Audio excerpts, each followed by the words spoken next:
အားလုံးပဲမင်္ဂလာပါရှေ့ကဗီဒီယိုလေးမှာဆရာက radioactivity အကြောင်းလေးအနည်းငယ်ပြောခဲ့တယ်ပေါ့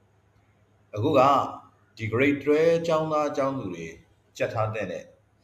radioactivity ရဲ့ definition လေးနောက်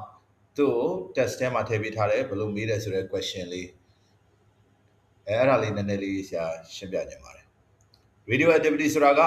radio တတိကြွခြင်းဒါရှေ့မှာပြောခဲ့ပြီးသားသူရဲ့အဓိပ္ပာယ်သတ်မှတ်ချက်ကဘာလဲဆိုတော့ the emission နဲ့ထုတ်လွှတ်ခြင်းနဲ့ of some or all of အချို့တော့မဟုတ်အားလုံး alpha beta or gamma ray alpha ရောင်ခြည် beta ရောင်ခြည် gamma ရောင်ခြည်၃မျိုးတည်းက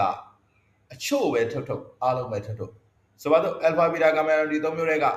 alpha နဲ့ beta 2မျိုးတည်းပဲထွက်တာမျိုး alpha 1မျိုးတည်းပဲထွက်တာမျိုးသို့မဟုတ် alpha beta gamma ရောင်ခြည်၃မျိုးလုံးထွက်နေတာမျိုးပေါ့ဘယ်ကနေထွက်မှာလဲဆိုတော့ from the nucleus of an unstable atom from the nucleus of an unstable atom မတည်မြဲတဲ့ atom ရဲ့ nucleus ကနေမတည်မြဲတဲ့ atom တစ်ခုရဲ့ nucleus ကနေပြီးတော့ alpha ရောင်ခြည် beta ရောင်ခြည် gamma ရောင်ခြည်လို့ခေါ်တဲ့ရောင်ခြည်၃မျိုးစလုံးပဲထွက်အဲ့ထဲကအနည်းငယ်ပဲထွက်အဲ့လိုရောင်ခြည်တွေထွက်နေခြင်းကို is called ခေါ်တယ်ဘာလို့ခေါ်လဲဆိုလို့ရှိရင် radioactivity လို့ခေါ်တယ်အဲ့ဒီ definition လေးကတော့ကြက်ထားတဲ့ပေါ့နော်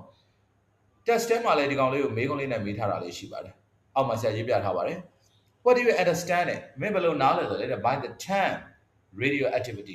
radioactivity လို့ခေါ်တဲ့ definition လေးကိုမင်းဘယ်လိုနားလဲပါသလဲ okay အဲ့ဒါပြီးတော့ရင်ဆရာအောက်မှာနောက်ထပ်ဒီ radioactivity ဆိုတဲ့စကားလုံးကိုရောနောက်ထပ် term တွေနောက်ထပ်အခေါ်အဝေါ်လေးတွေရှိသေးတာအဲ့ဒါလေးလည်းမင်းတို့သိထားသင့်တယ် the term နဲ့ဝေါ်ဟာရစကားလုံးနဲ့ radioactivity လို့ခေါ်တဲ့ဝေါ်ဟာရစကားလုံးကို is also known as သိထားသင့်သေးတယ်ဘယ်လိုသိထားသင့်သေးလဲဆိုရင် radioactive decay radio တတိကြွယိုယွင်းခြင်း radioactive disintegration radio တတိကြွပျက်စီးခြင်းပေါ့နောက်တစ်ခါ nuclear decay nucleus ယိုယွင်းခြင်း or ဒါမှမဟုတ်ရှင် nuclear disintegration nucleus ပျက်စီးခြင်းဆိုပြီးတော့ဒီလိုစကားလုံးလေးတွေနဲ့လည်းမှတ်လို့ရတယ်အဲ့တော့တစ်ခေါက်ထပ်ပြောမယ် radioactivity ဆိုတာဘာလဲဆိုရင် unstable atom ရဲ့ nucleus ထဲကနေ alpha beta gamma လို့ခေါ်တဲ့ရောင်ခြည်၃မျိုးလုံးပဲထွက်အချို့ပဲထွက်အဲ့လိုရောင်ခြည်တွေထွက်ခြင်းကိုငါတို့ radioactivity လို့ခေါ်တယ်အဲ့ radioactivity ကိုအခြားစကားလုံးတွေဘာတွေခေါ်လို့ရသေးလဲဆိုရင် radioactive decay နဲ့လည်းပြောလို့ရတယ် radioactive disintegration လည်းပြောလို့ရတယ် nuclear decay လို့လည်းပြောလို့ရတယ် nuclear disintegration လို့လည်းပြောလို့ရပါတယ်ကျေးဇူးတင်ပါတယ်ဒီကလေးများဒီဗီဒီယိုလေးကိုကြည့်လို့